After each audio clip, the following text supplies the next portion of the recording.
Journalist చిలుక ప్రవీణ్ పై జరిగిన దాడిని తీవ్రంగా ఖండించి ఇట్టి దాడులపై రాష్ట్ర ప్రభుత్వమే బాధ్యత వహించాలని డిమాండ్ చేసిన జర్నలిస్టు నాగేశ్వరరెడ్డి జర్నలిస్టులపై జరుగుతున్న వరుస దాడులపై ఆయన మాట్లాడుతూ చిలుక ప్రవీణ్ యూ న్యూస్ జర్నలిస్ట్ అదేవిధంగా ఆకాశం టీవీకి కూడా సపోర్ట్ చేస్తూ ఉంటారు. తెలంగాణ రాష్ట్రంలో జరుగుతున్నటువంటి అన్యాయాలను ఆకృత్యాలను తనదైన శైలిలో ఆయన ప్రశ్నిస్తూ ఉంటారు. గతంలో బీఆర్ఎస్ పార్టీ పాలన కావచ్చు, ప్రస్తుతం కాంగ్రెస్ కావచ్చు, ఏదైనా సరే తానొక విలేకరిగా జర్నలిస్టుగా తన వృత్తి ధర్మం ప్రకారం ప్రజా సమస్యల మీద ప్రశ్నించడం ఆయన హక్కు. అటువంటి జర్నలిస్ట్ మీద నిన్న దాదాపుగా 10 మంది గూండాలు, ఆ గూండాలు ఎవరనేది కూడా గుంపు మేస్త్రికి సంబంధించినటువంటి మనుషులే అని అందరికీ తెలుసు. ఈ దాడిని మేమైతే B9 న్యూస్ ఛానల్ నుంచి ఖండిస్తున్నాం. ఇది అత్యంత హేయమైన చర్య. ఇది గుంపు మేస్త్రికి సిగ్గుచేటు. ప్రశ్నిస్తే దాడులు చేస్తారా? ఇదెక్కడి న్యాయం? అంటే గతంలో బీఆర్ఎస్ పార్టీ పాలన మీద కూడా ప్రశ్నించడం జరిగింది. అలా బీఆర్ఎస్ ని ప్రశ్నించే వాళ్ళనేమో నెత్తిన పెట్టుకొని పూజిస్తారా? మరి కాంగ్రెస్ పార్టీ పాలనను ప్రశ్నిస్తే వాళ్ళ అవినీతిని బయటకు తీసుకువస్తే దాడులు చేస్తారా? ఇది చాలా సిగ్గుచేటు. ప్రశ్నించే జర్నలిస్టుల మీద దాడులు చేసి వారి గొంతులు నొక్కే ప్రయత్నం చేస్తున్నారు. నిజంగా ముమ్మాటికి ప్రశ్నించే జర్నలిస్టుల గొంతులు నొక్కడమే కాదు, చంపే ప్రయత్నాలు కూడా చేస్తున్నారు అనడానికి ఉదాహరణ నిన్న చిలుక ప్రవీణ్ మీద జరిగినటువంటి దాడి అందుకు ఉదాహరణ అని మనం చెప్పవచ్చు. తెలంగాణ రాష్ట్రంలో మరి ఆనాడు బీఆర్ఎస్ పార్టీ తర్వాత గడీల పాలనను బద్దలు కొట్టి కాంగ్రెస్ పార్టీకి అధికారం ఎందుకు ఇచ్చారు?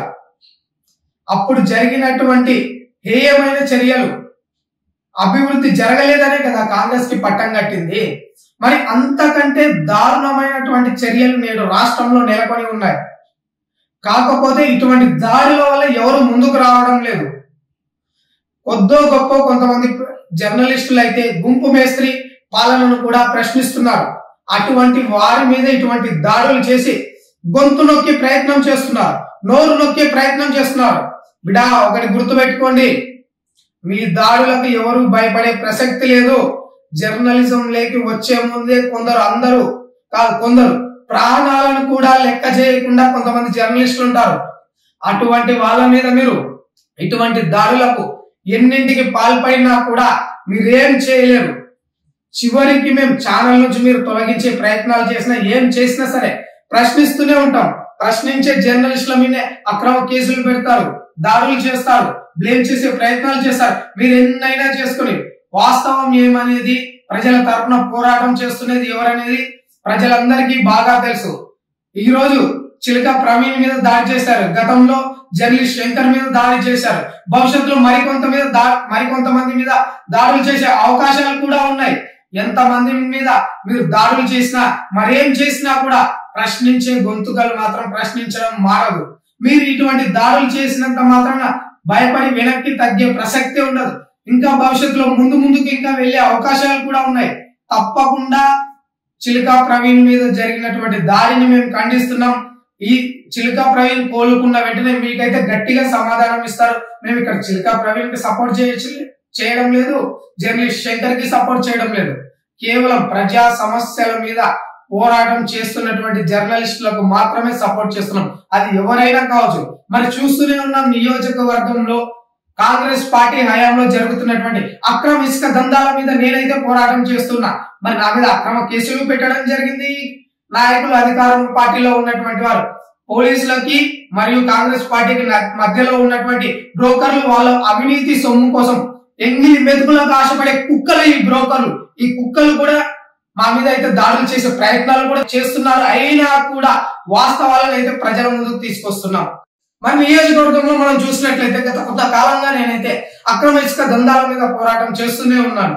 మరి నిన్న మనం వార్తల్లో చూసినట్లయితే అక్రమ ఇసుక దందాలకు సపోర్ట్ చేసినటువంటి పోలీసులను అయితే సస్పెండ్ చేశారంటున్నారు. కానీ మా నియోజకవర్గంలో అక్రమ ఇసుక దందాలను ప్రోత్సహిస్తున్నటువంటి పోలీసులు ఇంకా కాల ఎగరేసుకొని మరీ తిరుగుతున్నారు. మరి వీళ్ళ మీద ఎందుకు ఉన్నతాధికారులు యాక్షన్ తీసుకోవడం లేదు? అధికార పార్టీ అండదండలు ఉండడం వల్లనే ఈ ఎస్ఐల మీద యాక్షన్ తీసుకోవడం లేదా? ఆధారాలతో సహా అక్రమ ఇసుక నిల్వలను మీ ముందుకు తెస్తున్నాం, అక్రమ ఇసుక రవాణా వాహనాలను కూడా మీ ముందుకు తీసుకొస్తున్నాం. పెట్రోలింగ్ వ్యవస్థ విఫలమైందని, ఎస్ఐ అధికార దుర్వినియోగానికి పాల్పడుతున్నాడని అంతా తీసుకువస్తున్నా కూడా వాళ్ళ ఉన్నత అధికారులు ఎందుకు స్పందించడం లేదు? వారికి వాటాలు వెళ్తున్నందుక, లేదా అధికార పార్టీలో ఉన్నటువంటి నాయకులకు వాటాలు వెళ్తున్నందుక, లేదా ఈ ఇద్దరికి ఉన్నటువంటి ఇసుక బ్రోకర్లు? ఎస్, వాస్తవానికి ఇక్కడ చాలా మంది బ్రోకర్లు ఉన్నారు. మండల కేంద్రమైన రాజులో ఉన్నటువంటి బ్రోకర్ తన అవినీతి కోసం, అక్రమార్జన కోసం సిగ్గు శరం అన్ని వదిలి ఇసుక మాఫియా విధించి ఎంగిలి మెతుకులకు ఆశపడి సహజ వనరులను కొల్లగొడుతున్నటువంటి వారికి సపోర్ట్ చేస్తున్నారు. ఇటువంటి వాళ్ళని ప్రశ్నిస్తే భవిష్యత్తులో మా మీద కూడా దాడులు జరిగే అవకాశం ఉంది.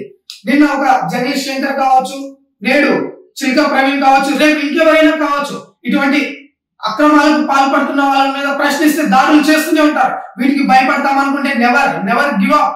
ఇంకా మీరు దాడులు చేసినా కూడా, కాలు విరిచినా కూడా పాక్కుంటూ వచ్చి మరి మా జర్నలిజాన్ని, అవినీతి అక్రమాలను బయట పెడుతూనే ఉంటాం.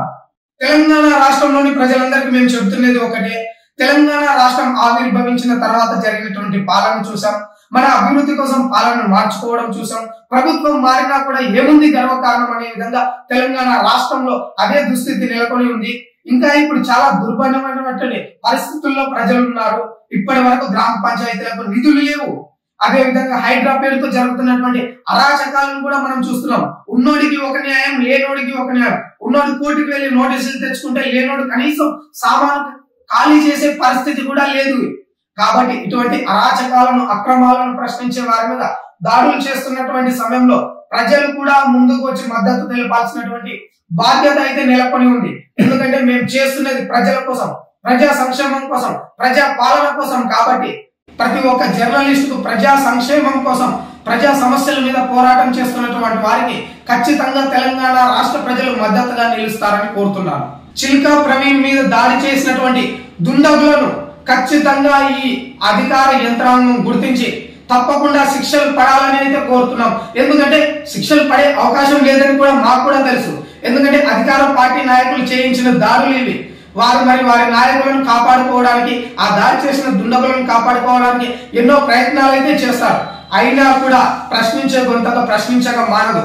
ఇటువంటి దాడులు భవిష్యత్తులో మరిన్ని జరిగినా కూడా ఇంకా వాస్తవాలను ప్రజల ముందుకు తీసుకొచ్చే ప్రయత్నం చేస్తాం.